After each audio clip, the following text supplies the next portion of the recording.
Welcome everybody to the John Rondi Show. Jesse Jones, aka Filayyyy. Not bad, yeah, right? not bad. Thank you for coming. Quick shout out to Eric from Stretch Plus My for guy, connecting us. appreciate you, brother. Yeah, for real, Eric. man. Love. He worked on me 2 weeks ago, and I'm telling you, I struggle a lot with like my neck and my hips from jiu-jitsu and lifting. Helped me a tremendous amount, and it's like you got to work towards your goals and kind of prep for those goals, right? So if I'm training to be good on a mat, I can't just be in the gym and buffed up and never stretch. So I don't like stretching. So going to a place like him, highly recommend Stretch Plus in, where is that? Verona, New Jersey. Verona, New Jersey. So shout out to my guy, man. Yeah. Anyway, we were just talking about how you had Kevin Hart impersonating you, and it just shows the impact you're having on people like that are obviously watching your videos. Yeah. I mean, take me back. I've watched your content for years now. I mean, I don't know when you started, but I was probably one of your first viewers. I watched a video the other day of like somebody videotaping you just on your phone. You had like the old headphones in and you're just voicing over. I had to be one of your first videos. So where did you start with this? You just wanted to be a funny dude on social? Well, I think growing up for me, I was always a person that just tried to be in the back, like not really be in the limelight, not really worry about too much. But then I started to realize, I feel like I wasn't being myself. I feel like I was hiding myself from the world. And, the Filayy really came about from, us playing basketball around the culture.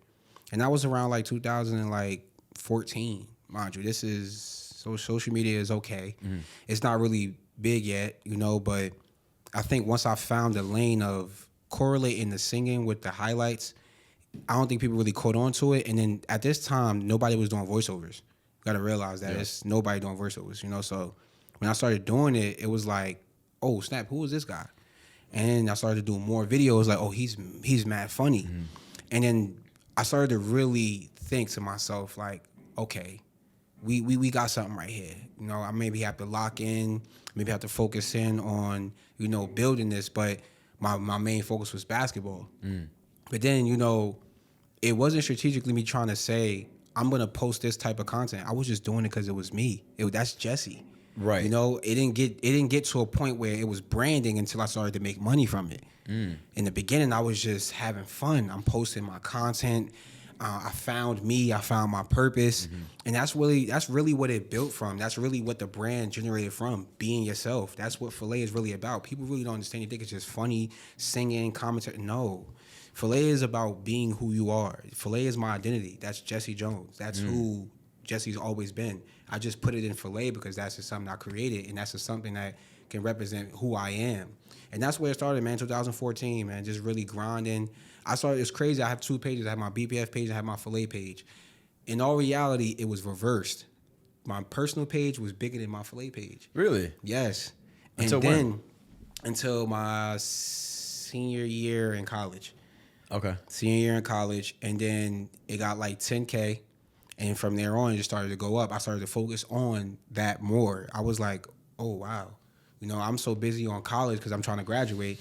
I had about like 2,000, at the time, and posted a couple videos, and I let it sit there, and I forgot about it because, mind you, I have two pages, and then when you have to switch over, you kind of forget. Yeah. So I kind of forgot about the page a little bit. So, funny story, my man hit me up and said, yo, bro, you got 10,000 followers on your other page? I was like, wait, what are you talking about? Like, left class, went into my room. I flipped over to my Filayy page, and I'm like, yo, how did I get 10K followers? I'm looking in the comments. I'm seeing NBA players. I'm seeing all time. I'm like, oh, no, this is crazy. So I really start to tap in and start to see where my vision is. And that's really where it started, bro. Just being myself, honestly. Yeah. So you had this page, I guess, essentially blow up from like past videos. Did this inflection point kind of trigger like, okay, let me really start taking focus in on this page, and like, were you cranking out content every day, or are you still kind of blasé about it? When I graduated, that's when I really started tuning in. A lot of things started to come my way, brand deals. Really? Yeah, like, I started to get like DMs from people asking to repost stuff, and can you post this? We'll give you this. And when I first started out, I was taking a little small dollars, because I'm a young kid from Urban, New Jersey. I wasn't banking on making money off my voice. And that's when I had to start realizing how impactful and how knowledgeable the stuff that I'm saying, and I think from there, it was more so like I studied basketball so much, I knew what I was speaking about. I knew that I could teach the game of basketball within my videos and still be funny. Yeah. I try to be different. So that's where I really blew up. It's like, okay, when we watch basketball highlights, and I used to see everybody watch basketball highlights, I'll never see nobody crack a smile.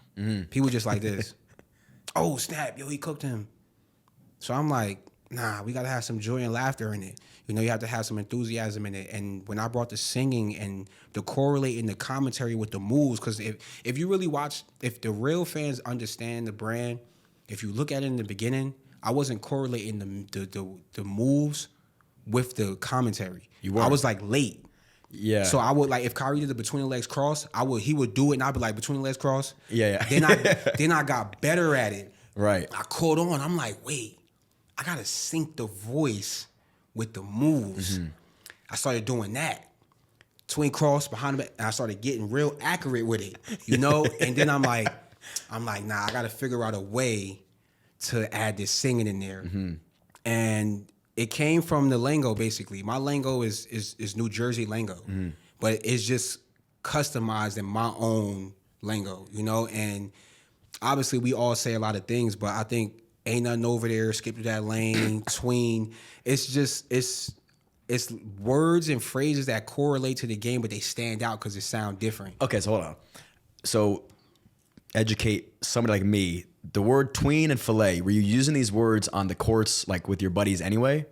I didn't start using it until... Or did you make these words up? I made them up. You made up the word tween. Yeah. And that means between the legs. Okay. Like, I mean, obviously everybody in the world probably said tween before. Right. I generated it to my brand. Yeah. I'm not saying I created the word tween. No. I didn't want to keep saying between the legs. Like, it's mad funny, right? So when I caught on to Kyrie and he got with the Cavs, he was using between the legs a lot. He would go between legs fast. I'm like, I'm in the video, like, behind the voiceover, like, between. I'm like, I'm getting tongue-tied. Like, I ain't got time for that. Right. Then I thought about it one day. I was like, wait, let me take out the between. Wait, tween. I'm like, oh, tween. Then I did one video, and somebody was like, did he just say tween? That's dope. You know, and I just think it's not creating the word tween. It's creating the word to correlate with the culture of basketball. Taking tween from a regular lingo that people say in the world and correlating it with the culture of basketball. Right. That's what I created. Ain't nothing over there. Skip through that lane. I made that. Right. You know what I'm saying? Like, nobody was saying that. You're iconic for those. You know, like, those are the legendary ones. Right. Ain't nothing over there. Like, that stuff right there is like, I know I created that, you know, and that's what made me actually famous. Yeah. You know, those key terms. It's like, how can you continue to keep reliving yourself? How can you keep elevating yourself? It's like, yeah, you can only create so much terms, but it's just how you... So, all right, here's how I keep myself going. I could say tween. Like another video come around, tween behind the back. So now I got 8 different phrases. Right. But I got like 8 different videos. Yeah, exactly. You know, you don't get tired of it because I'm switching it up every single video. Just by a little bit, though. A little you bit. keep the brand consistent. I know who it is. I could watch in the first 2 seconds of one of your videos. I know it's you. Exactly. And you could be saying something completely different. And that's the difference of why you have to stamp who you are when it comes to having a brand. Right. You have to, your brand visibility and your representation of what you are, you have to be the original. So, okay, safe to say, right? I went viral on the Steph Curry video. What's your most viral video? Most viral video when I first started off was my Briscoe video. I was in it's my hometown gym. It's called the Gatlin Center. Shout out to Irvington, New Jersey. The Gatlin Center, they always show love. We used to go in there and play basketball, and it was some of the top players around, top pros. This is more so like the older guys. Okay. You know, they playing professionally overseas. Some guys playing street ball. They really good. And my man Isaiah Briscoe came to the gym, and he was killing, doing his thing. And I knew when he came, he was gonna do something crazy. Right. So I just pulled my phone out, started recording, and I went home and I did the video, but I did it in a pastor voice.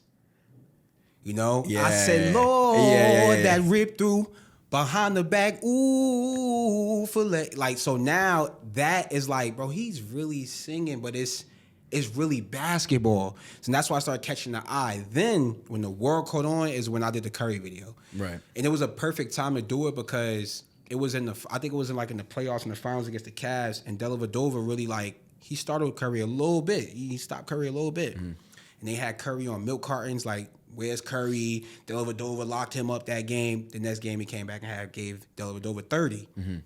And it was the hezzy behind the back, curl cross that back, Filayyyy. I can and picture that this in my went head. viral. Yeah. That went crazy. And from there on, that's when everybody started to really see. They wanted to see what I was going to say next.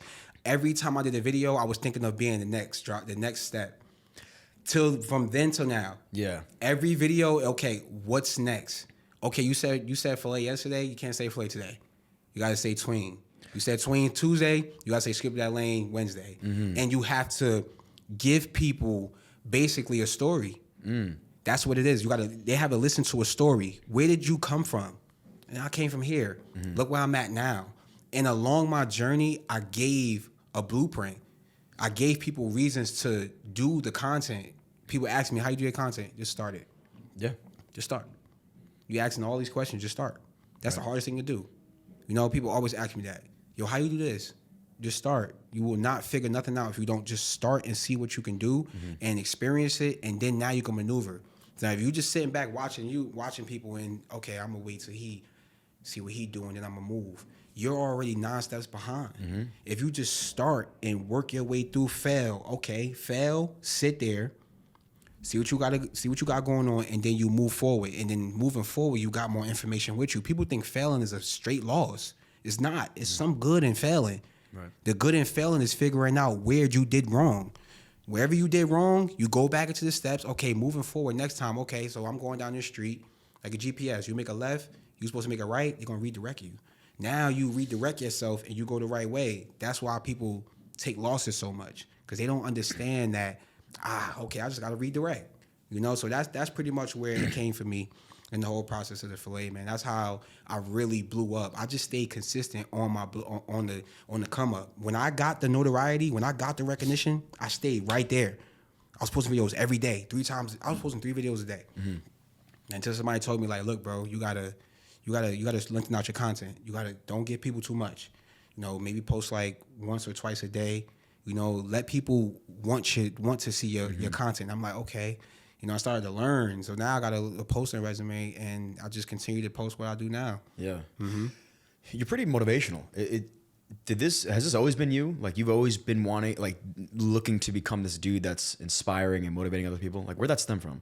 My pops. Yeah? He inspired me so much. I watched awesome. my father give back for years to this day. You know, my father's a professional chef, and that's what my brand consists of. Filet mignon is it's a high upscale dish, you know, and I didn't know about it until my father cooked it, and he cooked it for me, and I tasted it, and I was like, dang, Dad, what's that filet mignon? He said, filet mignon, like, you know, it's real high upscale. So to correlate to the brand, growing up, every time we did a nice smooth layup, it was like, ooh, filet mignon, because it's high cuisine. You know, it's like real. I'm learning. Preppy, you know, I'm learning. So, Yeah. right? But it all makes sense. And I'm thinking, okay, for me, I don't like to copy people. It's normal lingo. We all saying it. So in my head, I'm like, I just can't take filet mignon from my guys around me and try to run with it. Right, because you're all already saying it in the gym. Everybody already saying it. So they're like, he copied me. He copied me. I did it, and they still try to say I copied exactly. me. Yeah. But one day I'm doing a video in my room, and I'm like, Filayy. Oh. I said, let me take the mignon out, and let me just say Filayy. And I ran with it. And I never really took a time to tell a story, because it's like, I didn't copy nobody. Right. I really created this. I really made that brand. I sat down thoroughly for months. I didn't post for months. I had videos on my phone for months. I never posted it because why? It's like, I had to see who else was doing it. I didn't want to just come on the scene and people like, oh, you copying me. I had to really do my research. Nobody was doing what I was doing. Nobody. No. And when I got into that lane, it was more so for me to have no distractions and just straight on through my path and just bringing in myself. So the motivational energy came from my pops just wanting to help others, because I seen him do it. My father's my idol. That's awesome. My father's my motivation. He's the person that, you know, helped me become mentally strong. You know, through my whole life, he was rough on me. He was tough on me for a reason, because this world is tough. Yeah. You know, once you leave your parents and you get to this real world, there's a lot of temptation. There's a lot of manipulation. People got words of the devil, of evil, that can really get into your mind and trick you out your spot. That's one thing a lot of people always told me. Never let them trick you out your spot either. You know, people like to get close to you, take your ideas and run with them.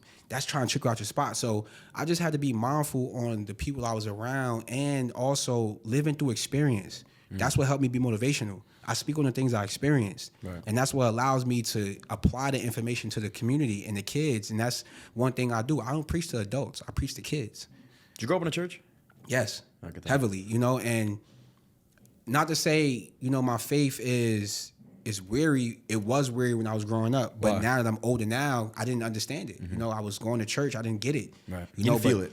Now I get it. Yeah. And spiritually, it wasn't just knowing God because everybody else know God. You have to know God because you know him deep down in your heart. It's not about anybody else's faith. It's about yours. And I had to understand that. I was faithful in God because I seen my mom, my aunt, my grandmother, my father, my all my other cousins and things like that. I was basically following. I wasn't a leader yet. And I wasn't okay with accepting that. And that's what brought me a lot more into motivation in 2024, going into 2025. Your motivation comes from your belief and faith. If you don't have faith and belief in yourself, who you gonna motivate? Let's take it back a little bit more. If you don't have faith and belief in yourself, how can you motivate yourself?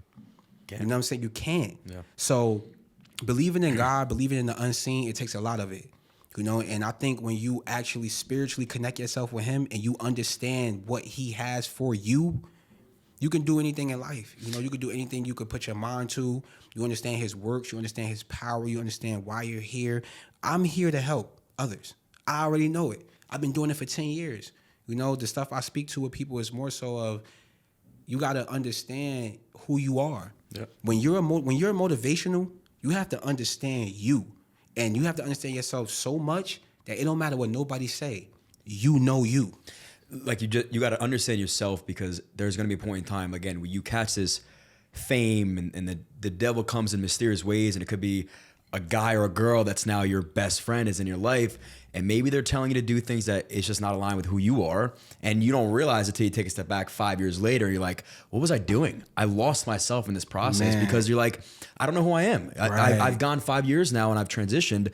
Who am I really? And if you don't take a step back to talk to God and sit with yourself to be like, this isn't aligning with who I am. And I think the ironic part of belief is that you do grow up with like this blind faith, right? You have to just assume that it's real.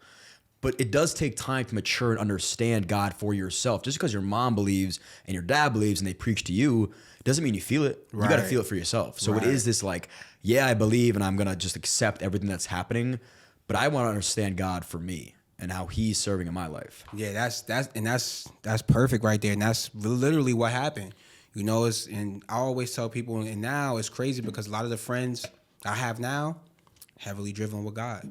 Good. And there are no problems in my life, you know, because these people understand the same thing I understand. Mm-hmm. These people live in their purpose. When you live in your purpose, you have no fear of failing. You have no fear of not doing anything. Why? Because you understand what he has for you. Mm-hmm. Your purpose is your character. Your purpose is, okay, if I say, John, I don't like you, you think you're going to care? In today's time, as a young kid, it might bother you because you're premature. Yep. You don't know your purpose yet. Mm-hmm. But when you get older, your purpose has to stay. It's like a stain in your shirt, right? Like a permanent marker. That got to stay there regardless of what it is. Okay, so faith. I believe in God regardless of whatever anybody say. It don't matter, because I know I wouldn't have got nowhere where I'm at without the grace of God. It's no way. I went through too much. Was there something transformative that happened to you that brought him closer to you? This year. Really? This year, literally. I just went through a rough patch. A rough patch in my life where I had to understand what was next for me. All the success I had through my brand, last 10 years, Filayyyy, this and that, doing everything. And you understand, why am I not on ESPN? Why am I not commentating for big platforms and things like that? It's not my time, you know? All the people that was in my life that wasn't supporting me, that I was giving 100 to, he kept showing me I wasn't looking at it. And then one day, you know, I read a passage And I just thought about a lot of the things I went through, and it was just like, wow. You know, the person was speaking on it, and I forgot what the passage he said was. He was like, if you don't believe in God, then you won't understand his works and what he does. And it just sat with me like, I said, that make a lot of sense. Why? Because I believed in him. Spiritually, I wasn't there. You know, spiritually, I thought it was more so within me. Right. I had to realize that it's not in me. It's more so what God has for you. And then when you actually, like you said, when you sit down and you vent to yourself and you have them conversations, when you pray and you read the passages and you correlate them to your life, I figured it out. The Bible is the blueprint. When you live life without God, you don't see it. Yeah. You really don't see it until you actually give everything to him, and then everything starts to open up. It's like a brand new light. It's like, okay, perfect example for you. It was very blurry for me. I didn't know. I was winging it. Mm-hmm.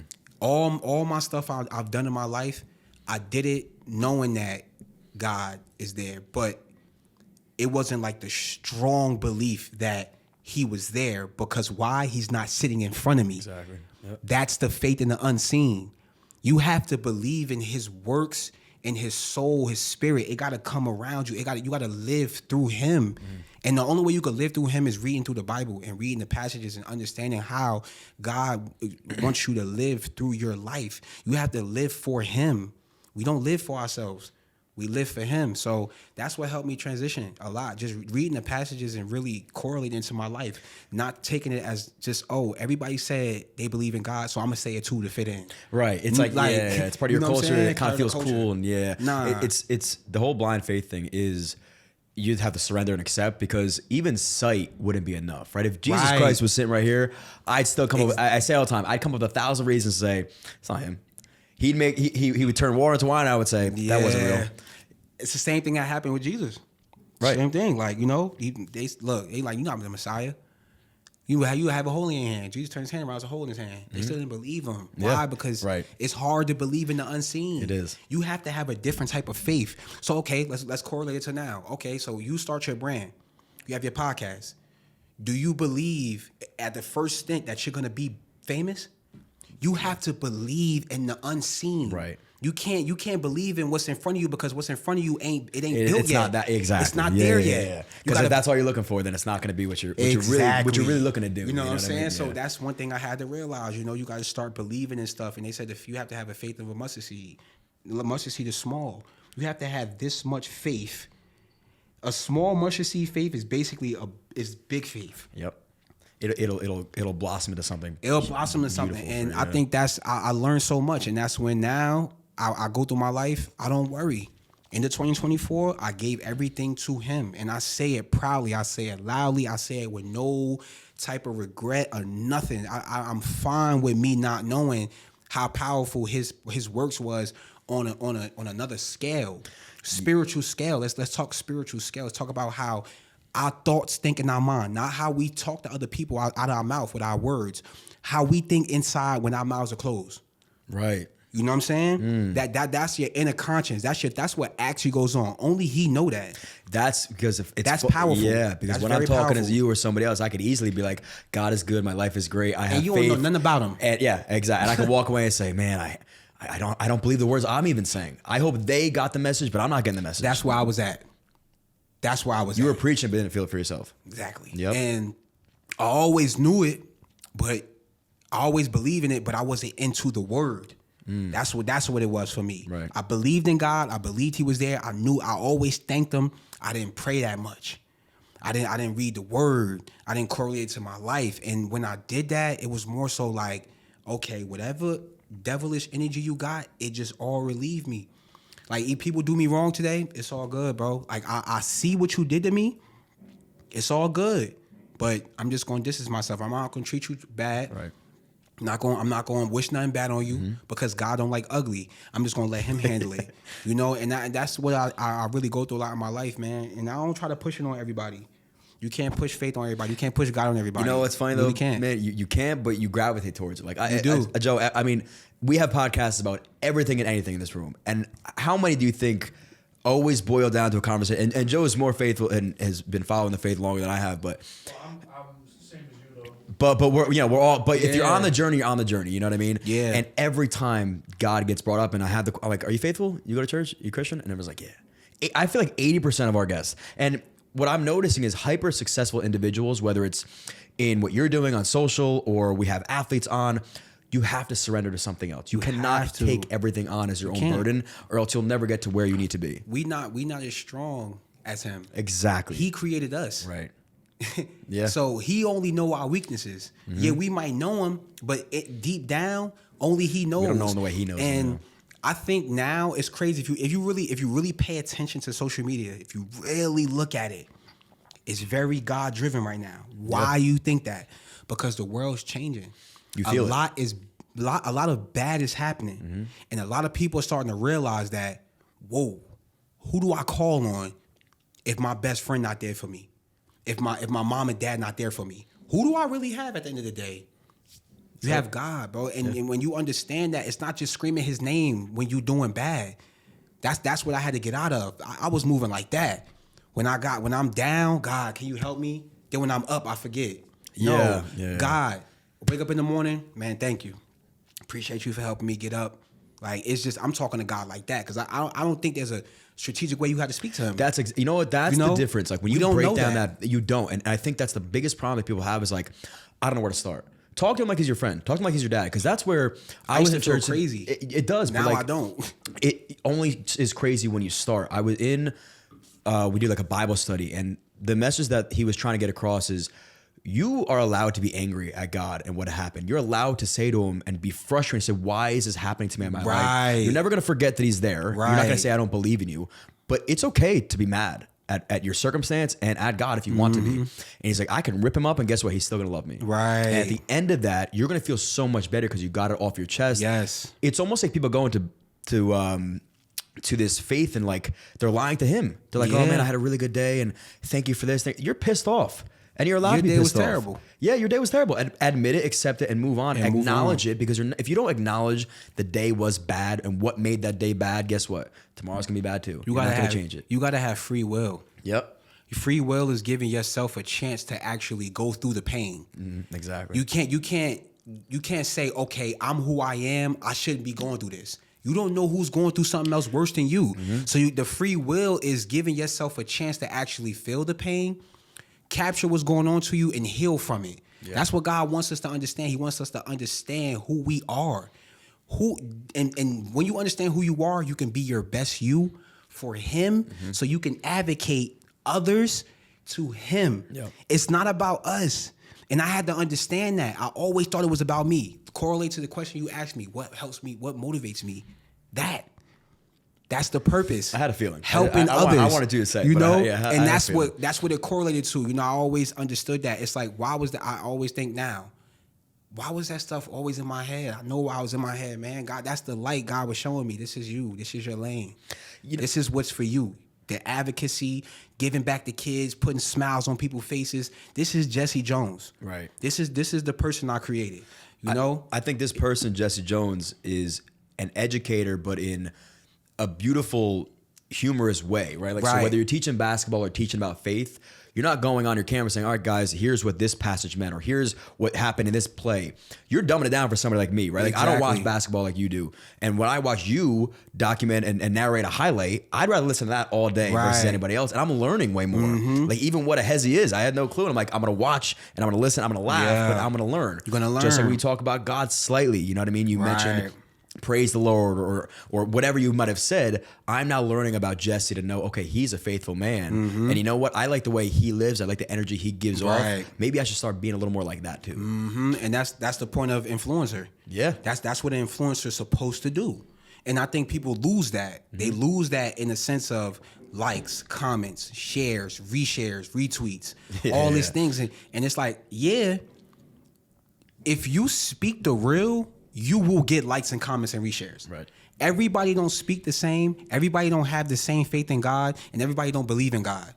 But just because that's a thing don't mean that has to correlate and change who you are. This is the strongest. That's the thing about faith. Faith of a mustard seed.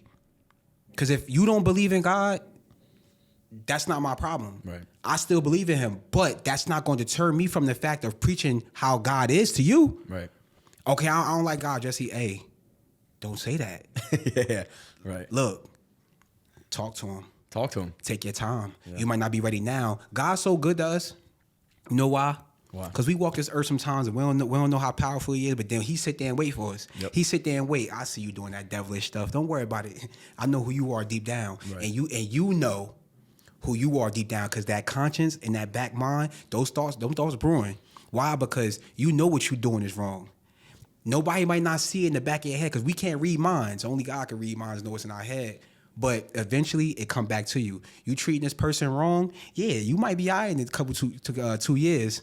That third year, he come get you. It'll happen. Stay right there real quick. Now you down. Now he show you who you are without him.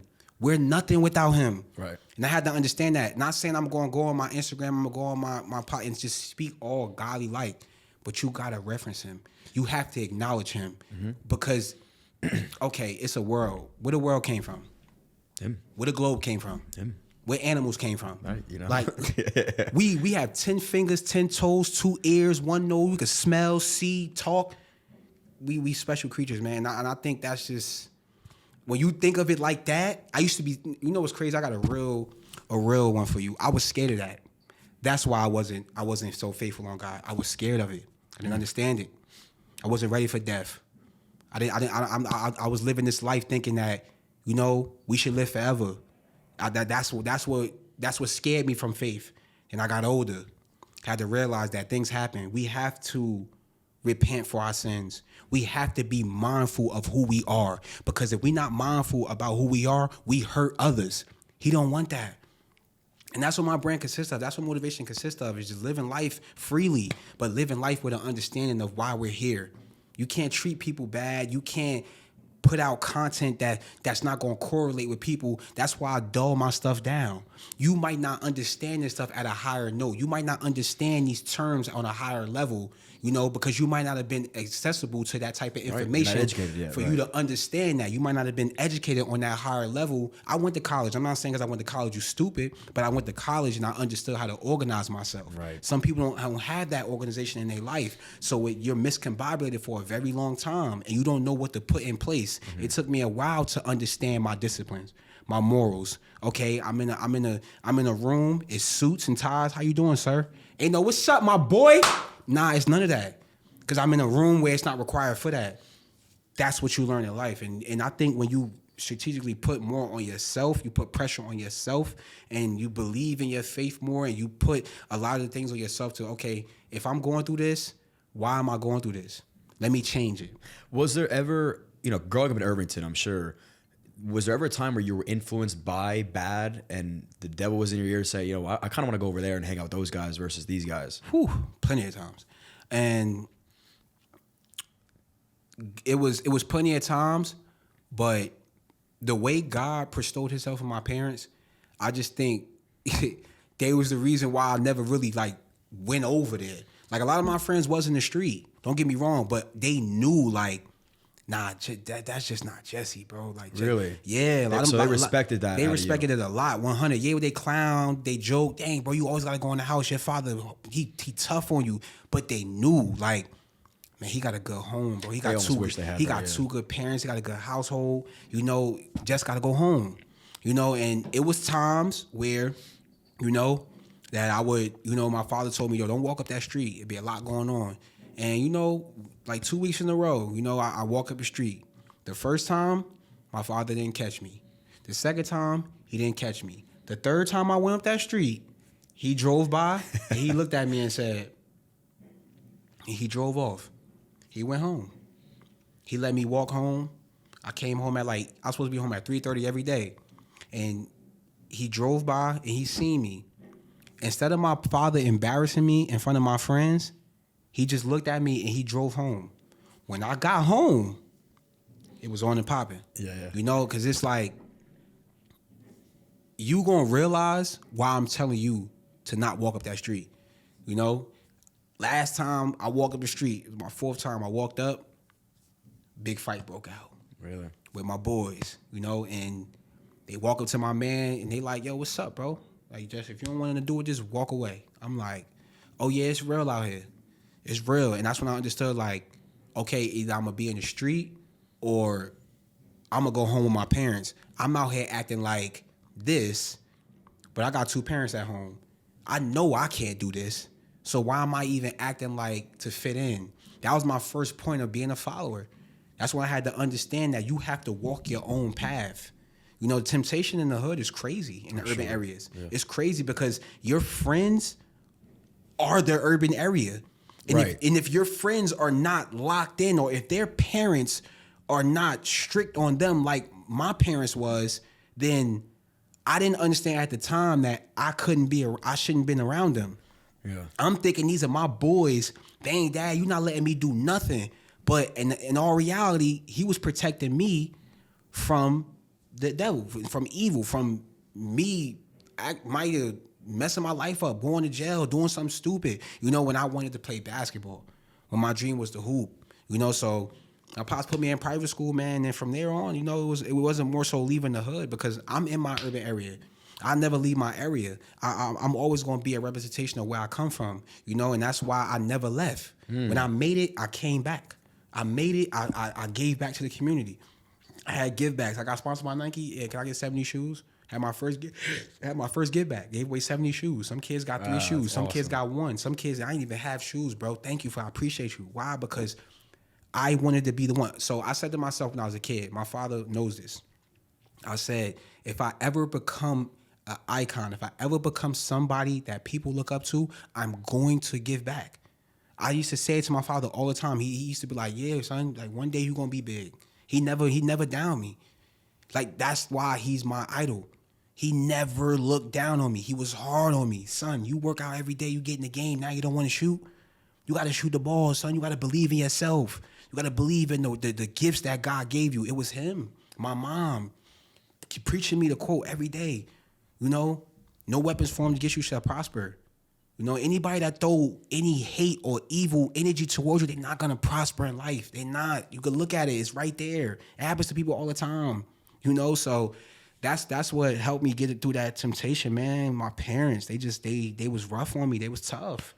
And now I'm older, it's like, yo, I appreciate that.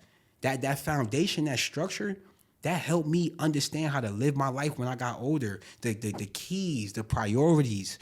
Priorities is, okay, I got to dress a certain way if I'm around certain people. Right. I got to talk a certain way when I'm around them. That's discipline. That's morals. Morals is basically thinking about something before you do it. Right. When your morals is in line, that's how you move. Mm-hmm. Now, if your morals and discipline, you don't really care, you saying whatever you want, I don't care, man, I don't need that stuff, that's going to get you at rock bottom. Mm-hmm. So if that stuff is not implemented at a younger age, you're never going to get it. You're going to get it in an older age, but you're going to have so much separation from people, right, and you're not going to see so much. You can't network. So I always say, I used to be mad at my parents, but as I got older, wasn't mad no more. Because it's like, y'all had to do that.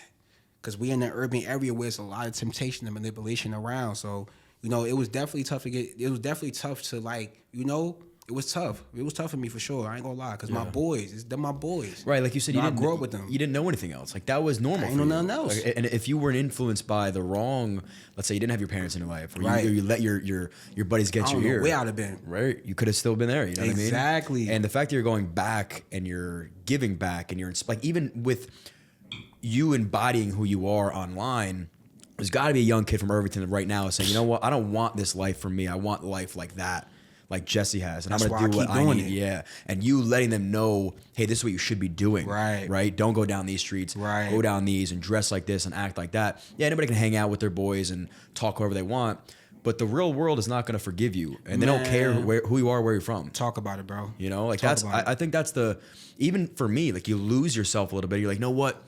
I'm going to be me. I want to be authentic. Yes. If I want to curse, I want to wear sweatpants, I'm going to go and do that. Same thing. My dad is always a well-dressed man, right? Joe, you can't have holes in your shirts. You know, he can't be wrinkled, and he would get on me. That's your representation. He would get on me all the time, and it pissed me off. And I'm like, I'm going to wear what I want. And he'd be like, okay, go wear what you want. You're you. And then I look back and I see myself in pictures or I'm with people. Like, I'm you're like crazy. I why look did crazy. Why did I do that? Why did I just try to stand out and be something? That's not me.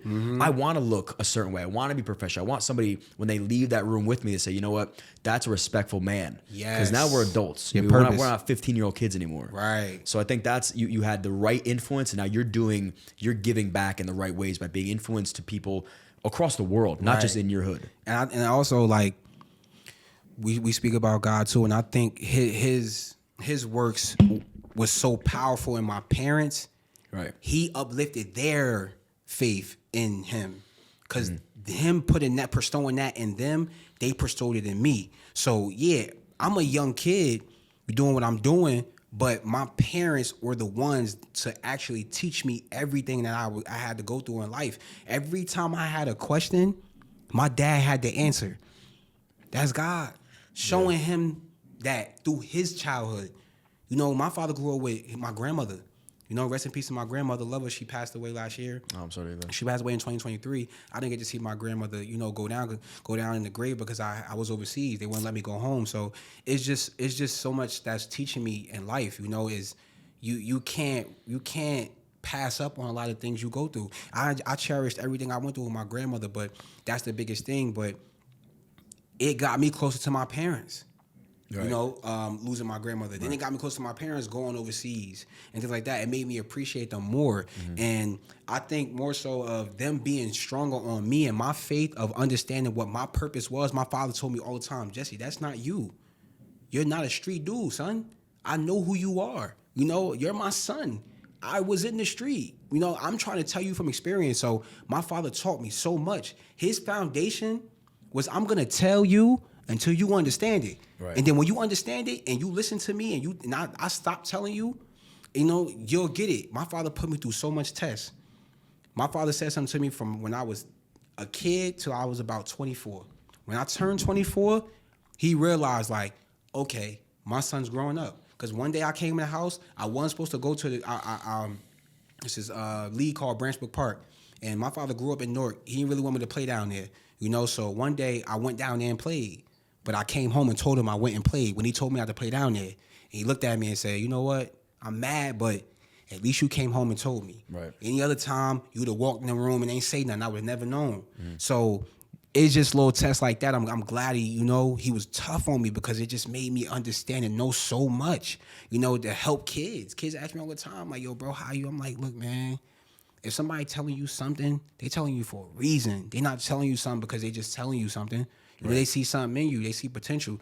Urban area kids have to understand to see your own potential. See your own potential. When you start to see your own potential, you'll start to put barriers up for yourself so you won't hurt yourself. So you won't knock yourself down. Not other people. See, when you get older, bro, it's not more so other people that knock you down. It's yourself. Right. It's how you characterize yourself, what you allow around yourself, what you allow out your mouth, the people you allow around you. That's how you grow. You can't be around people that's negative. It's not gonna happen. Yeah. That's what the urban area is about. Oh, we in the hood, bro. We not gonna make it out. They don't care about us. No, I didn't have that logic. I'm making it out of here, and then when I make it out of here, I'm gonna put my people on. And I did it. They ain't believe in me. They didn't. But it didn't matter because I got old. I started to believe in myself, and and then I started to worry about, like, wait, I'm worrying about y'all, and the most important people in my life are focused on me, my parents. After a while, I stopped caring about that. How did you combat, I guess, the balance of I'm gonna put them on without I'm gonna allow them to hold me back? Ooh, that's a great question. You got to be mindful who you help. That caught me this year, 2024. A lot of stuff caught on to me. 2024. You got to be mindful who you help. And another thing back to purpose. If you help somebody, if your purpose is to help them. Right. Don't matter what's going on. You got to be mindful who you help. I had to understand that too. Being an advocate for your culture, your city, wherever you from, you got to understand that whatever happens, you can't let it change you. You can't let it lose yourself. It's not people's fault that they don't understand when people are trying to help them. Right. Why? Because in the urban areas, there's not a lot of success stories. There are a lot of successful people, but they don't make it out. They get stuck. So one thing about me is when I first blew up, I was in the community heavy, giving back to people, doing so much. Then I had to realize, like, nobody really worried about what I'm doing. Like, nobody really is appreciative of what I'm doing. So now, 32 years old, I'm going to the people that actually need the help. That's what the advocacy is. Mm-hmm. You just can't give to anybody. Everybody don't deserve it. More so me now is finding the people that actually need the help and helping them. What was keeping me there was the people that didn't believe in me in the beginning, and then I blew up, then they came around. Now I'm validated because I blew up. Right. I wanted the validation from those people, and that's what was holding me there. Right. When I realized that I got to stop worrying about people that's not even checking for me if I'm not giving, that's what it was. That's what correlates to you have to be mindful who you help, because I'm helping people and they just taking because they know me. Of course. Oh, not just gonna do that. No, I'm not doing that no more. Because me doing that was holding me right there, because I felt like I had to do it to get that gratification. Every time I give 10 times, there's no gratification. So, okay, in my head, I'm like, I'm a good person. Let me just keep doing it until they give me the gratification. No, that's holding me back. Right. When you're looking for something. When you're looking for something. So, more so, I started to give without even worrying about anything. No expectation of with return, no expectation. Yeah. And that happened when I was about like 20, 23, 24, 25. Young. I'm young. Yeah. I'm just giving.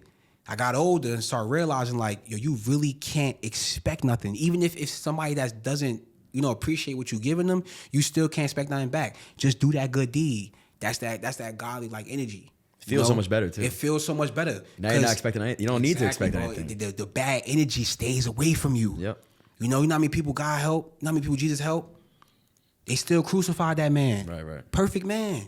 They still crucified him. Mm-hmm. And he helped so much. So if they crucify him, what do you think they're going to do to us? Right. So it's like, you got to relieve that bad energy. That, like, you can't give and always expect to receive anything. I had to learn that, and I had to truly learn it. It's the gift to give. Like, you feel great and blessed because you're great. able to give. I don't care what your reaction is. Right there. Do I want it to be positive? Of course. I want you able to. I want you to now feel inspired and feel love.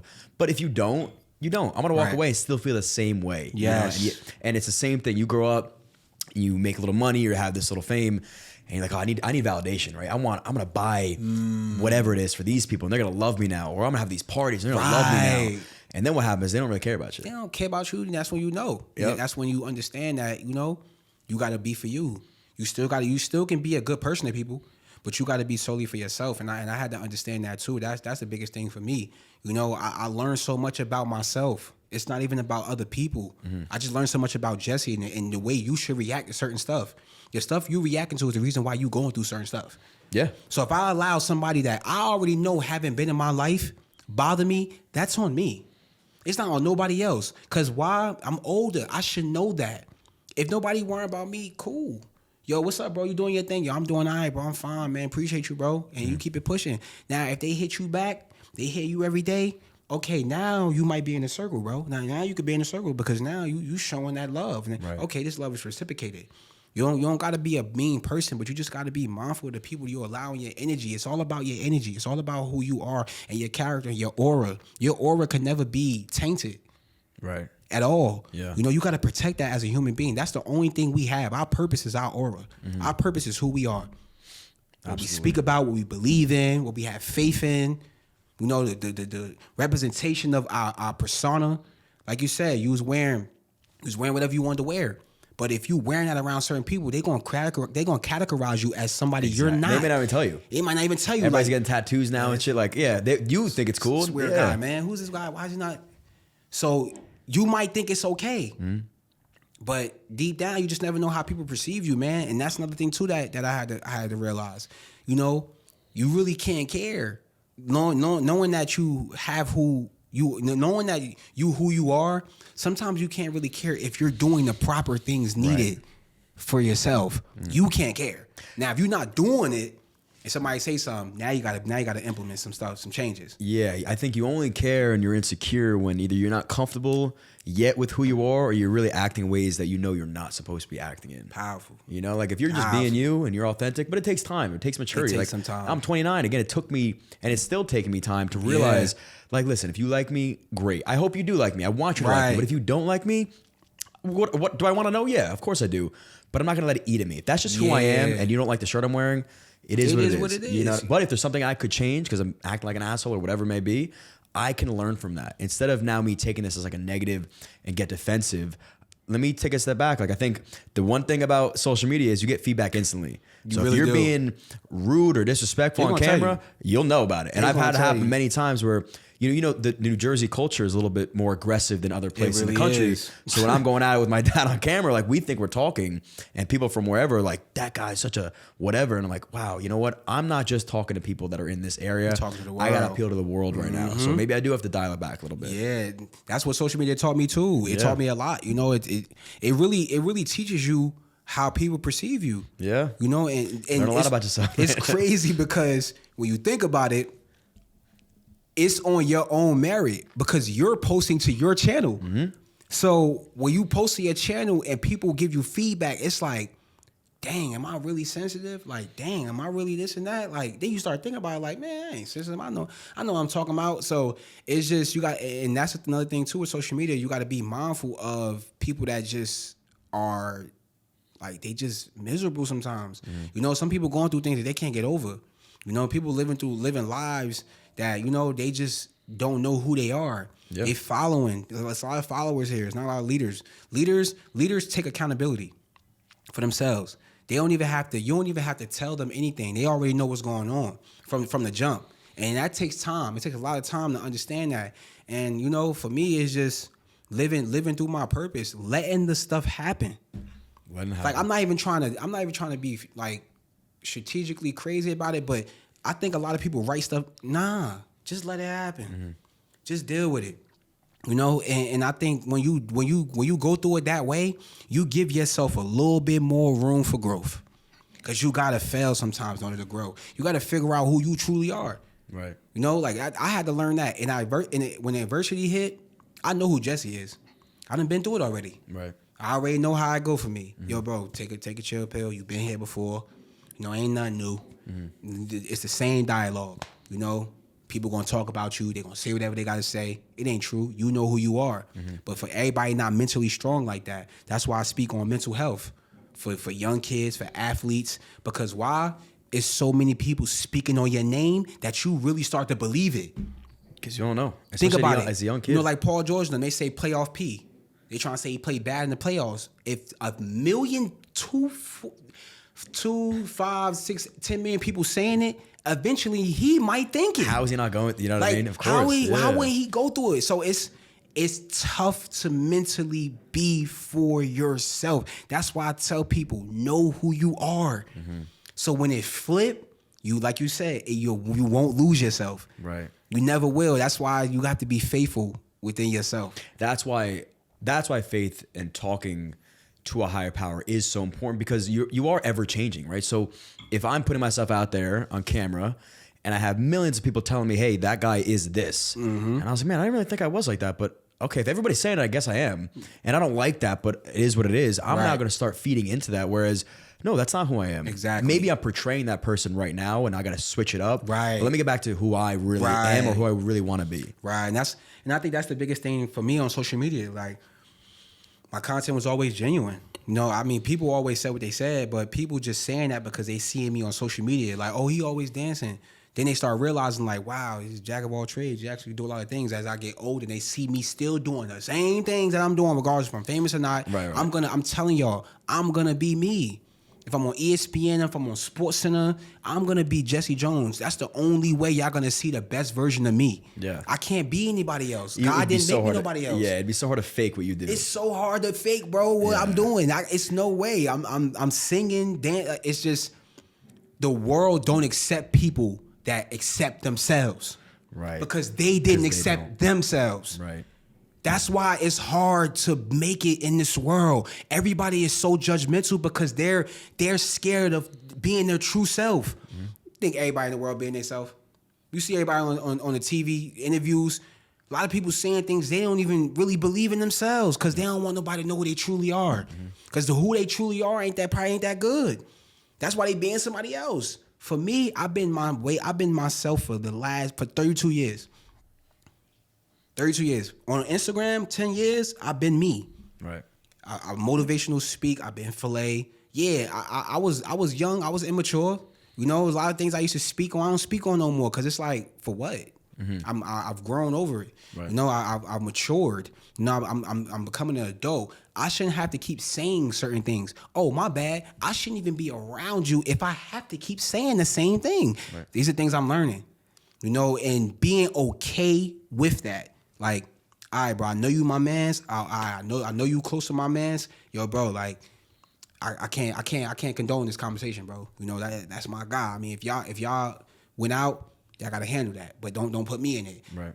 That type of energy. You know, I'm working on that now. Not things that you know, just saying, oh, just because I don't know. So it's like you just can't be a bad individual. You gotta work on yourself every single day. Every single day of your life until you die. You have to work on yourself. Because why? We have to plan ourselves to be perfect for God when it's time for us to leave. All I know is when I die, I'm not going downstairs. I tell people that every time I speak. I'm not going downstairs. My soul is, I'm up there. Right. And that's where I want to be. It's not the fact I'm just saying it. I'm not saying it like that because I truly believe in it now. And that's why I speak on it so much now because now I understand. Now I get it. It's snap. I'm not even lying. I'm not even saying it because everybody's saying it. It was a spiritual connection. It really just flipped. The vision was real blurry for me. And it just cleared up. It was more so like, oh, snap. That was been there the whole time? Right. Okay. I see how it goes. So that's what generates my life. That's what powers a lot of my ideas. And think about it, that happened to you at 30-some years old. 31. Like now you got kids that are, I remember being young 20s. I feel like that's the most stressful time of your life because you're about to graduate or maybe you didn't go to school, but that's where you feel like you're so old. You like, don't know I don't what's know what next. to do and I feel so insecure about myself and now you're depressed. Like everyone goes through that same feeling, but I think it's inspiring for kids that are maybe a little bit younger to hear that it took you until 30 or 31 to finally find this clarity. Yes. It could take you all the way up to 31 years old to find it. That clarity, man. That's it right there. And another thing I said that is not I said, but it's one thing I put in my head is when you're a young kid, you're going from dependent to independent. When you go through problems, what you do? Hey, mom, Right. dad, got in trouble. You get older, you get independent. You get in trouble, you're a grown man now, handle on your own. Now you don't know what to do no more. That's why you gotta listen to the foundation of your parents when you get older. Right. Because when you get on your own, you understand why they move the way they move. You know, and that clarity, it helps you actually clear your conscience. Your conscience is what weigh on you. You know you're not doing right, your conscience weigh on you. Come on, bro. You gotta hit your man up and talk to him about that. You know, things like that. And a lot of people don't want to accept it. You know, and I spoke on it a lot. You know, I speak on it all the time, accountability. You got to hold yourself accountable.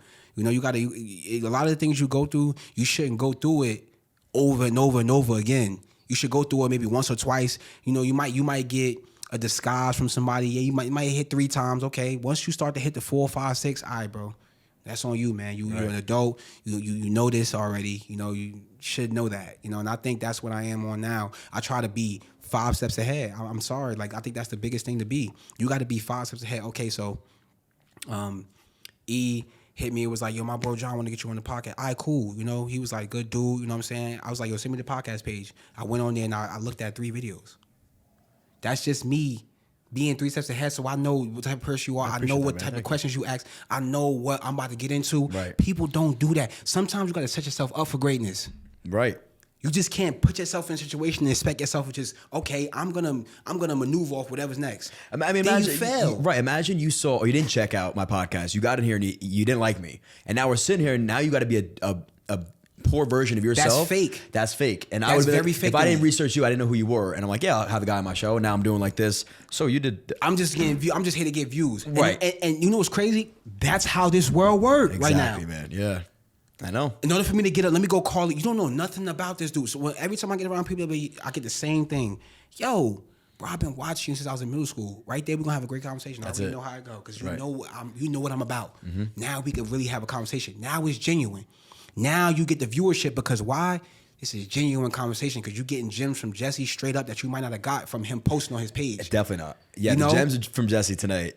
You're not getting. You from might the, not from know the Filayyyy how clips. powerful No. and faithful I am in God from Right. just seeing me post something regularly and seeing me right now speak about it, you know, or me being high on motivation because I'm a kid that came from motivation. Right.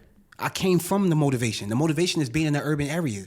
The motivation is to get out. The motivation is to be somebody that the motivation in the hood could look up to forever. You know, I know truly God gonna bless me to help these people. I know He is. He's been doing it for years. But it's just something about what you want to do. It has to be you. Regardless if God blessed me or not, I was still gonna be doing what I was doing today. Right. If I wasn't Filayy or Filayy wasn't that big, I would still be doing it till this day. Because this is something. That's me. That's just who you That's are. Jesse Jones. I like to sing, but I used to be scared of it. Really. Yes, I never. Back in the day, you couldn't sing. If you was a dude singer, you was that way. Yeah. You know what I'm No, saying? They wasn't jacking that, and I'm Right, being right. honest, and I don't got nothing towards No, I get it. that community at Yeah, all. yeah. But it just wasn't a thing. Yeah, you were too cool so for it, too tough. Making it, you had to be tough. Right. So making it your purpose, being in your full purpose was tough back then as a young kid. So being immature, you don't know to stay 10 toes on your purpose. You change to fit in. And that's when you lose yourself. As I got older, you know, if I didn't have my pops to tell me to just that's not you, son. You moving like a clown. You trying to be funny for these people. You know who you are. So that's that anchor in my life. Right. That's that stability right there. That's what kept me focused. It kept me straight and narrow. If I had one distraction, one little, Jess, what you doing? Dang, Dad, I can't. No, son, no. I don't want you to look left. I want you to look right. I want you to look straight, son. Because I look left and I look right, and I was point A, point B. Right. You know, I want you to look straight so you can go straight to C. You know, and that's what it was for me, and that's what got me to that next level. So when I made it and I got around people, I already knew what it was. I already knew who I built myself to be. You know, I built myself to be this person. You gotta be militant. To be a motivational person, to be an advocacy for your community, you gotta be able to take on a lot. Right. And adjust fast. I had to learn that. I mean, I commend your dad too. Like, cause think Big you time. I mean, you credit him. You have him, right? Maybe he didn't have the same influence growing up, and He didn't have a father. right? So like him deciding to go down the right path. I don't know where it came from, but God bless him. The fact That's that he what was I'm able to do saying. it, And that's when I look at it like that. It's like everything correlate back to him. It's almost like for you, like, how could I not live a great life and be respectful and disciplined? Yes. He's the guy that made it out and is now, I'm going to be the, you know what I mean? Yeah. You know, that's right on the nail right there, bro. So, you know, that's what happened for me, man. And from there on, I just was grateful. And I live my days now trying to be the best person I could be one day at a time. Right. I used to try to tackle life on at once. Like, okay, my future, oh man, my past, what am I doing right now? No, it's a slow process, bro. I think you mentioned before, you know, the singing and dancing and laughing, that wasn't known as cool, right? It wasn't tough. But I don't think even the tough guys want to be around other tough guys. Like, you don't feel comfortable in a room of a bunch of dudes that are like this and bulldogging you and like, now I got to be on edge. I'd rather be around dudes like you that are just genuine and funny. And I bet they feel the same way. I really think it's something that they have to do. Right. I don't think Right, a lot of these people want to be the way they are.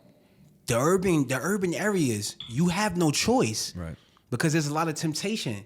There's a lot of poor people. People don't have the options. They don't have the opportunities. That's why I do what I do. Your mom can't buy you sneakers. I was sponsored by Nike for a little bit. Okay, I can give away free kicks. That's just something that I want to do. I don't want no perks from it. I was a young kid that didn't have sneakers. That's the point. It's not the point of me being Filayy and I'm able to give you sneakers because I'm famous. It's the fact that I'm Filayy and I'm so famous, I'm able to give you sneakers. And I'm from the same area as you. Right. And people don't get that. They look at it as, okay, you think you big and you could just, no. That's not it. Other than your dad, did you have anybody like that like gave back to your community and said, you know what, I want to be like him one day? Not when I was growing up. No. Nah, not when I was growing up, because it was just so much triumph back then. A lot of stuff wasn't around. No, social media wasn't around. You could, if you wasn't really knowing the papers, nobody knew about you. Yeah. You know, social media opened up so much for the world. You get to see people on the other side of the world. You get to see so much stuff going on. So, you know, I think we really had MySpace, Facebook, you know, stuff like that. You know, it wasn't really big, but yeah, that was pretty much it. You know, like athletes from Irvington came back and. Oh, well, I wasn't crazy big in the athletic in the sports world at the time, but we definitely had some top players that came back. Not players, but we also had Queen Latifah. Oh yeah. She went to Irvington High School. Yeah. She came back a lot. We had my man Josh Evans. He played in Irvington football. He played in the NFL. Mm-hmm. I think he played cornerback and he played wide receiver. Mm-hmm. So he was one of the big sports guys when I was growing up. Josh Evans. You could look him up, Irvington, New Jersey.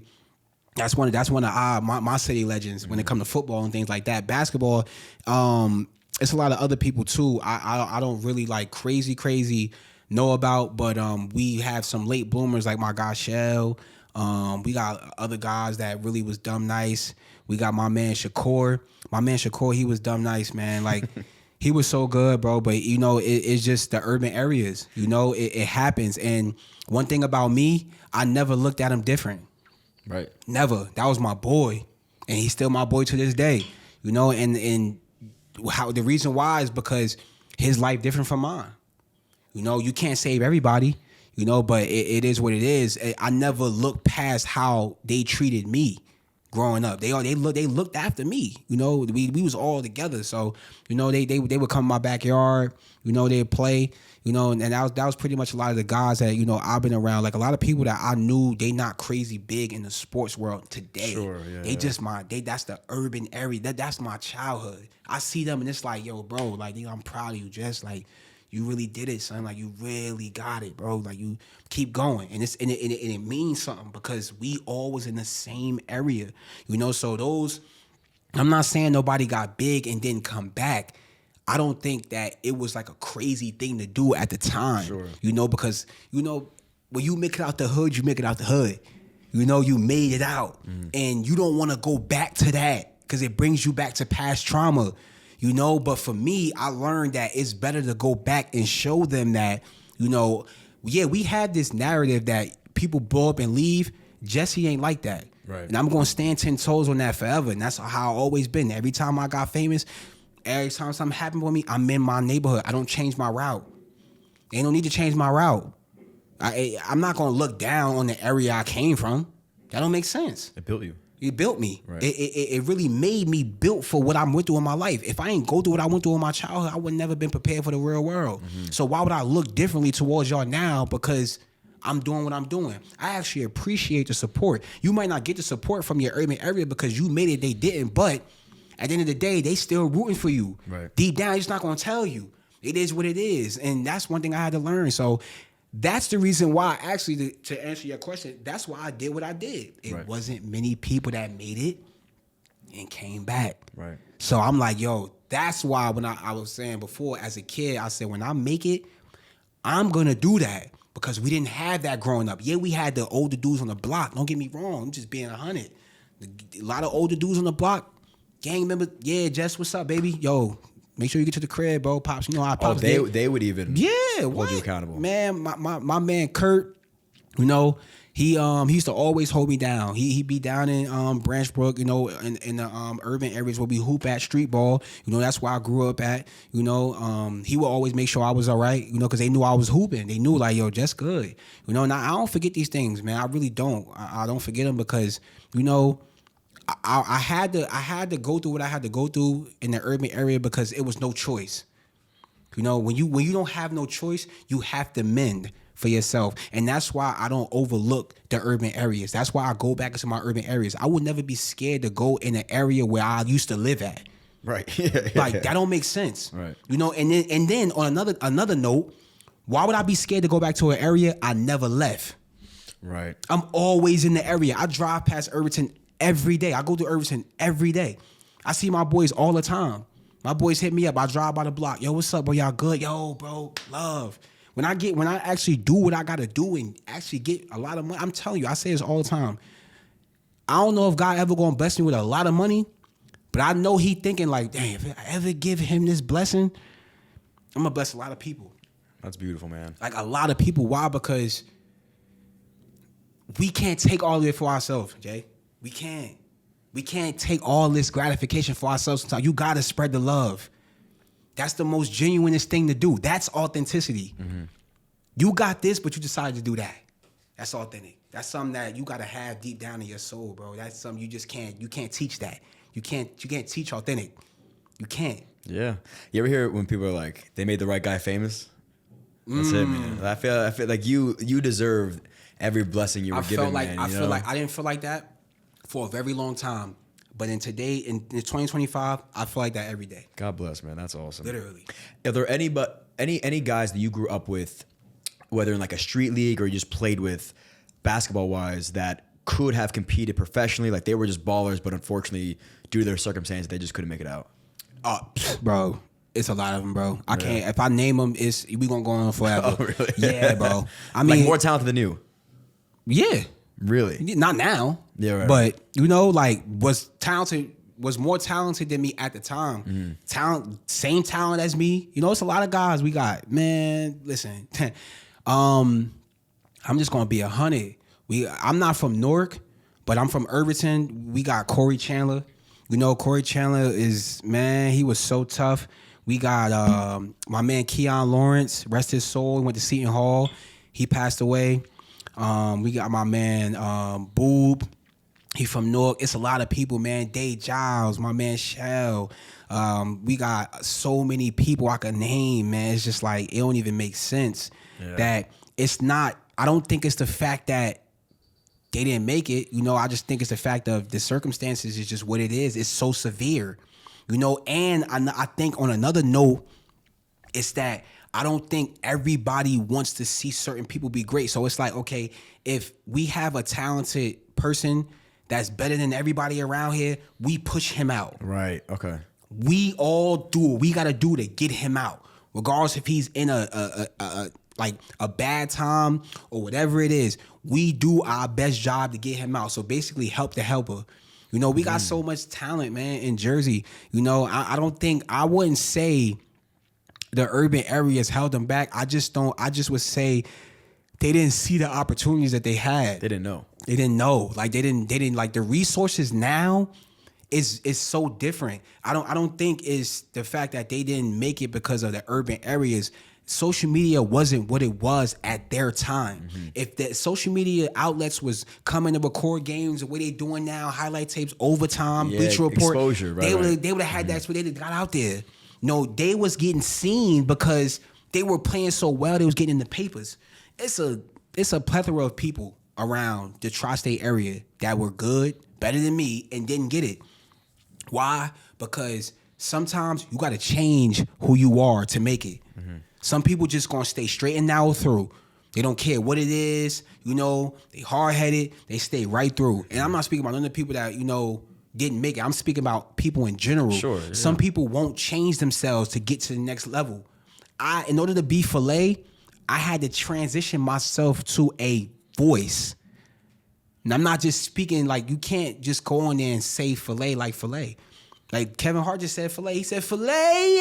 So, it was just like him. Yeah. Like that's just like him. But if I go up there and say Filayy, they're gonna be okay. That's Filayy. But everybody can't do that. Usher could come up here and say he ain't gonna sound like me. That's the originality of it, bro. Right. They don't look at it like that. Yeah. You gotta be that original. Yeah. Sometimes you gotta be able to adjust in situations, and I think that's the biggest thing in the urban areas, and that's what I try to show in my advocacy of giving back to the community. You gotta know when to adjust. You gotta know when to change, but not change you. You just gotta change your persona. In the room you in a room with certain people, you gotta move a certain way. Sometimes it might get like that. You're in a room with a bunch of suits, suit and tie. You gotta act preppy. You have to. They don't see nothing under that. You come in there with your pants out. They gonna look at you like that. You might could be the smartest person in the world. That's how people misconstrue people all the time. We do it all the time. I go in stores. Man, what you doing? Bro, I don't need to steal this, bro. Hey, what? You know how much money I done made? What I need to steal this for? Yeah. You know, but they don't know me. And I don't expect them to know me. I start reacting like that. I thought I'm moving like, oh, I got $2 million. You don't know me? Yeah, you really don't. But now I look at it as, yo, somebody coming to me, yo, Filayy, what's up? Oh, what's up, baby? You all right? Yeah, good money. Because now it's like, okay, you know me. I'm not expecting you to know me. I'm not expecting you to know of my brand. That's why I talk. I do my free gyms on Instagram. People text me all the time, yo, bro, you got to stop giving this shit for free. Bro, it's free, bro. Yeah, that's me. Yeah. That's Jesse. That's my lane. All the kids I done helped over these years, if I go and say, okay, in order to listen to my gyms, you got to pay $9.99. Them kids might not have it. Right. Them free gyms that was probably helping them through their life, they ain't gonna be able to see it no more. And then what is Jesse to them? Is it about money or is it about the connection with the community? Is it about money or is it about really helping your community and helping mindsets? Really mental health. Let's talk real mental health then. You know, if you really want to help people, do you do it for the money or you do it to actually get the connection? That's what I wanted. Right. That's the point, right? Like the point That's is the whole point to build of up a platform so now you can give back. And let's be real. If you're looking to make money, the people with the deep pockets or the brands that now see you and say, you know what, Jesse's look at what he's doing for thousands of kids that can't afford. He's getting Now it for let's free. put him on the market. Now we're gonna Right. Now we're gonna give him that 6-figure brand deal. Like that's where you're making the money anyway. But you gotta go through so much of free advocacy to get course that. you do. People don't Yeah. have the pride and character to put it aside and do that until the time is right. People don't understand what I went through. I went 7 years just posting Filayy, just doing commentary, just posting my content because I love to do it for myself. Eventually, the money came. I wasn't even looking for the money. Right. I'm just doing it because it's for the first time in my life. I'm doing my gifts that God gave me, and I don't care what nobody say. I'm happy with me. Filayy was being built out on a platform, and I didn't even know that I was building my character myself for me on the back burner. Yeah. I'm figuring out who I am. My purpose became louder and stronger. I started to speak more loudly and more confident on who I was. It didn't matter. That identity for me became a stamp of this is who I am. Okay, cool. I get it, God. I understand. This is me. Regardless of what anybody say, I sing, dance, I commentate, and I hoop. I don't care. I'll cook you.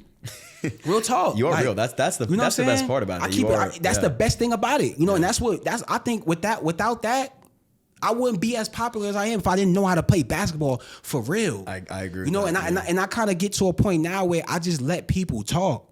I used to respond. I respond sometimes, but I let people talk because you don't know me unless I come out and speak on who I am.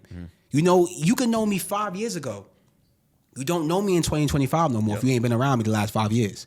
Absolutely. And that's how I strategically treat people. I'm not gonna treat you no way. You meet me, I meet you, we good money. Yeah. Now I keep meeting you and you keep meeting me. And every time I meet you with something weird, the next time I see you, it's going, yo, what's up, bro? And I'm out. Yeah. That's how you got to be to protect your peace, protect your energy. People want to keep people around because they're scared of what people going to say or they scared of losing certain people. You only could lose. You should only be scared to lose yourself. There you go. Yeah. You know what I'm saying? People don't look at this stuff the right way. That's why I had to sit back and really hone my thoughts. I had to keep them at home and understand what I'm really thinking about and what's my concept and what I'm trying to get across with my podcast or with my free gyms, or it's more so building the mind to think about what's right, Jay, not about what I should think was right. What's actually right? What's actually right. If I'm wrong, yo, my bad, bro. You got it. I'm not about to argue you down, try to manipulate you and say, bro, why you reacting to me? Bro, you disrespecting me, bro. Holla at me. But this is why we go through what we go through in life. And this is why it's hard to find your purpose. And this is why some people lose themselves. I think for somebody like you, men in general, right? I can only speak for men because I'm a man. You, when you have this influence, I think your circle is even more important than it's ever been. And I think a lot of guys, like you said, are attached to their home friends. And those home friends could be great guys, but they may not be. Or they may just be like, okay dudes. You know what I mean? I think I was watching a podcast, Chris Williamson. He talked about the the demise of like the just okay, right? When things are really, really bad, guess what? The fire is lit and you got to move and you get moving. When things are great, you're great. But when they're just okay, you kind of live in like this limbo stage of, all right, and you go 20 years, you look back like, wait, I haven't moved an inch and I'm not where I want to be. Right. And why is that? Because you're just mediocre and you're around mediocre people. And it's hard to get rid of those people because they haven't really done anything bad to you. So I think what you do as you age and mature and you're in the limelight or the spotlight, it's so important, but it's also hard to find new friends to now really make tight and part of your circle. Yeah, that's really tough. It's hard to find people that have their own motion. Yeah, it is. So, okay, this is why it's hard for your core friends to go with you on the way up. Yep. They don't have their own motion, so they really relying on yours. Or you started at the same level as them, you branch off right, they branch off left, and they mad that you branched off upper right and they branched off Right. lower left. Right, Like, exactly. And I think at the end of the day, those not real friends, because real friends want to see you be great. And then if you have a real friend and you doing what you doing, they gonna try to catch you. They try to catch up to you so we could both live together and be dope. People like to shun you and talk bad on you, and I don't do that, unless you really out here perceiving to be something you not, when you know you're not. That's one thing I hate about social media. It allows people to paint a false reality of who they are. Why? Because a lot of people don't want people to see who they truly are. Because now you can be judged. Now when you're judged, your emotions come into play, and you're not emotionally strong yet. You're not, like I speak on all the time, emotional intelligence. You don't know what emotions to put in order to deal with people judging you. So you go on the app and post false reality stuff. Oh, I'm at the store, I'm getting this. Yeah, I know that bank account weak. Yeah, yeah, right. You know what I'm saying? Yeah. I'm being 100. Life is not easy, bro. It's not. And I never took this Instagram app to make it seem like it is. I took this app to connect with the community, to understand, like, okay, if anybody need a leader, Jess is right here. Everybody don't have to tap in with Jesse.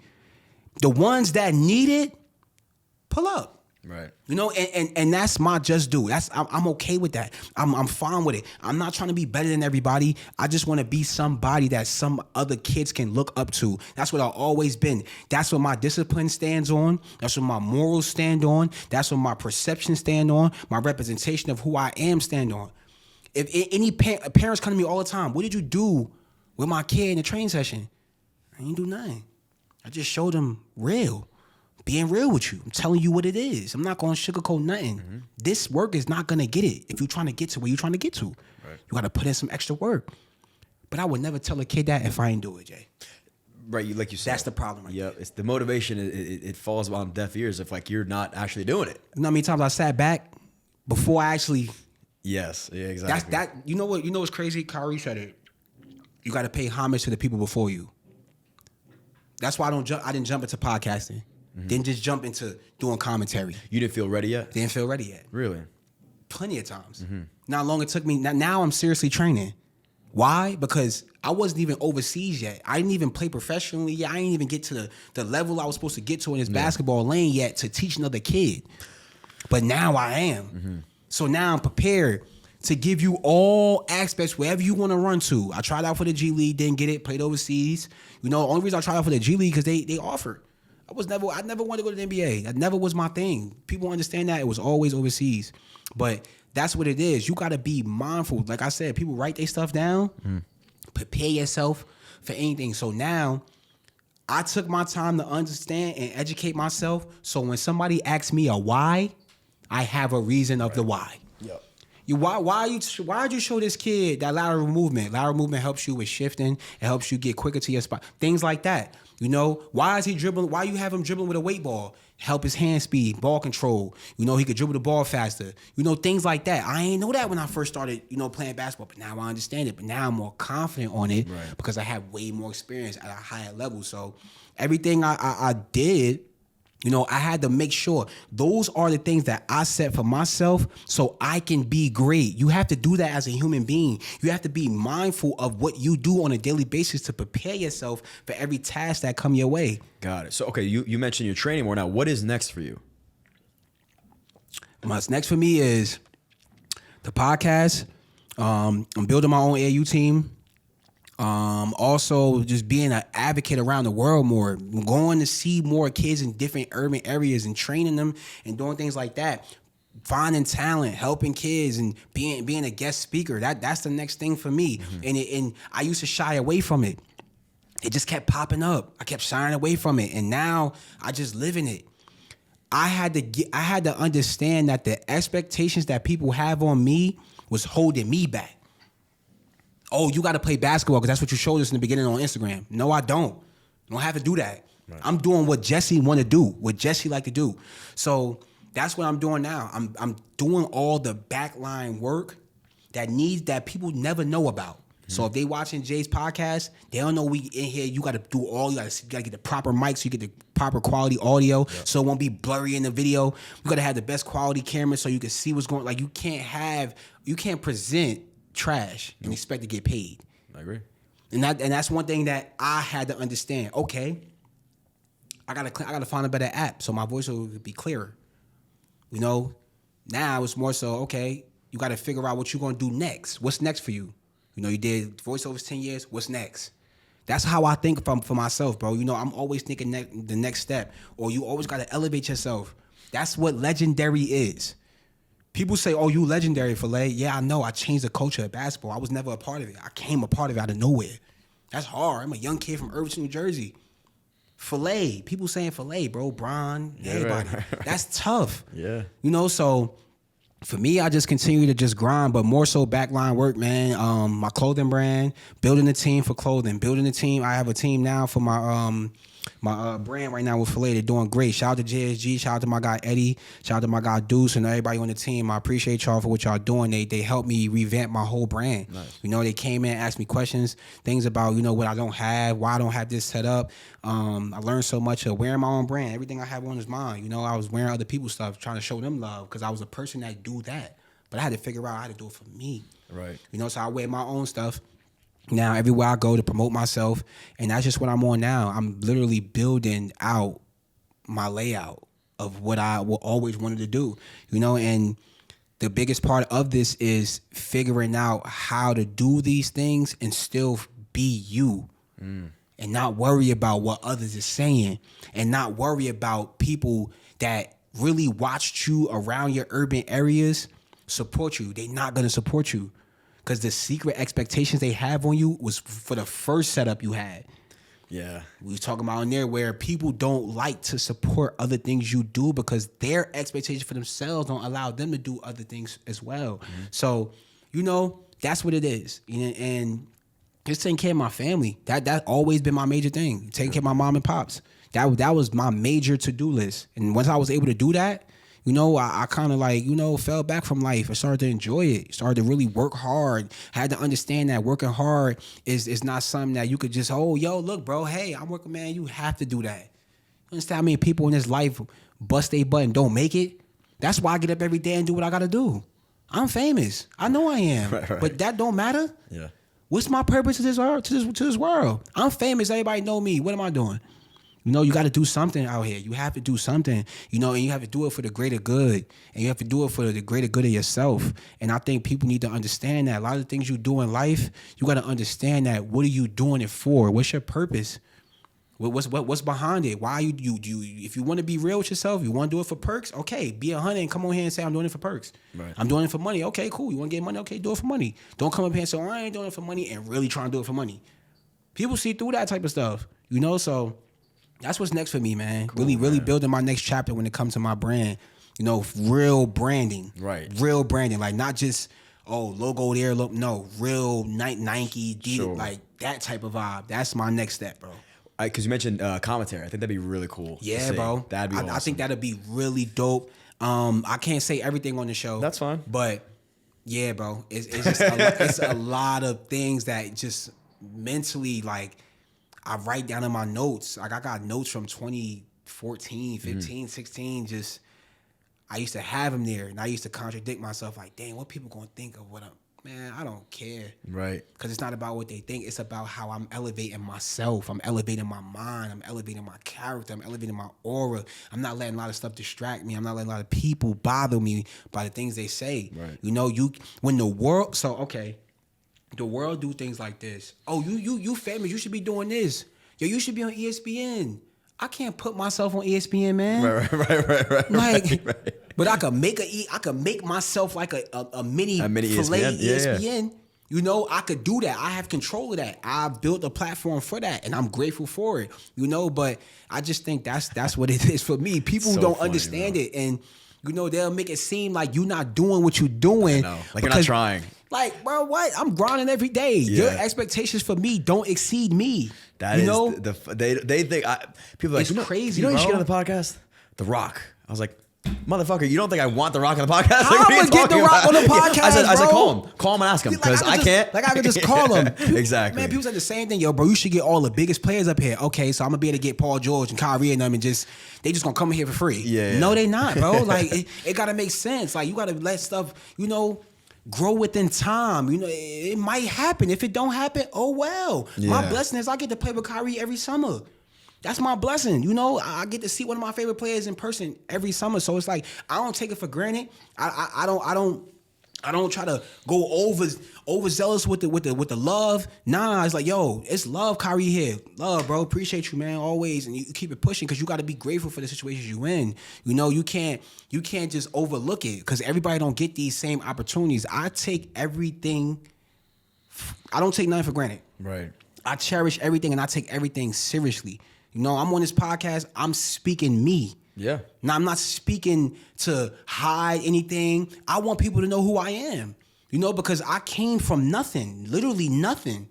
Nothing at all. Nobody gave me nothing. Nobody said, yo, here, bro. Here's 1 million followers. You just grow from there. Yeah. No. I didn't know what I was doing. I was winging it. And all of a sudden, I got 5,000, I got 10,000, I got 100,000, I got 600,000, I got 1 million, I got 1.5, then I got 2 million. Yo, this is crazy. Right. You know what I'm saying? What am I doing now? What am I gonna do now? Give everything to God, and now I know what I'm doing. That's right. I mean, I know you see it in yourself, but I do pray sometimes when I see people, like I hope they see the same potential that I see in them. You know what I mean? Like I look at you and I'm like, everything you're saying about Kyrie, like you do have that in you to have a hyper successful podcast or be in the realms of like the Drewskis of the world. Like that's where you belong. You know what I mean? It's only a matter of time. It's gonna only happen. a matter of time, bro. And whether it's surrounding yourself with the right people, you're doing all the right things. Yeah. And it is like this snowball effect. Once one thing comes, one big thing comes, it's off to the races from there. It does that, and look, they say patience is a virtue. It is. A virtue is an essential thing. A virtue is something that has to be soulfully connected inside of you. Mm-hmm. You got to be able to do that. You got to be able to stand 10 toes on that. God is showing me patience in 2025. I love that, With man. all the success I've had, in 2025, he's showing me patience. I will take everything from you. I don't care how famous you are. I don't care how big you are. I will take everything from you before you think you could just get whatever you want because you're who you are. You get what you get because of me. Right. He had to stop me real quick. Had to understand that. Now I'm truthfully in my faith. I'm truthfully in waiting on what's next for me, but I'm not stopping the work, Jay. Exactly. Yep. You got to work hard in your patience, man. That's how you get it. You work so hard, eventually something will come to you. You can't cry wolf and not work. It's no way. Right. It don't work like that. Mm-hmm. You know, he want to see what you about to sacrifice, what you about to put aside for what I'm about to give you. Everything is written for us, bro. This was written for you already, bro. You just ain't see it yet. You know, so I love that type of stuff, bro. No, the hard work doesn't stop, Yes, but you sir, wait. You know, it's like again the balance of the hard work and patience and letting things kind of flow. We do end every podcast by asking the guests the same 2 questions, and I'm very interested in your answers.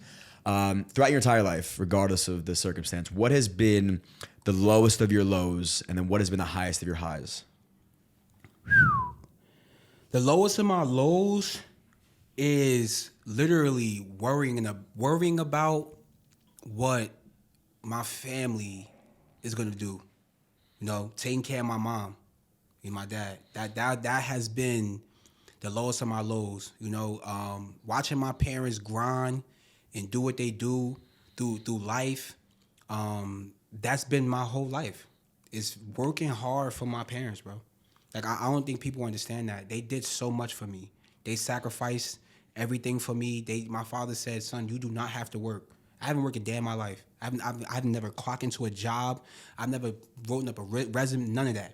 And I commend them for that. And that has been the lowest of my lows is struggling, grinding, trying to figure out how to take care of my family. That guilt.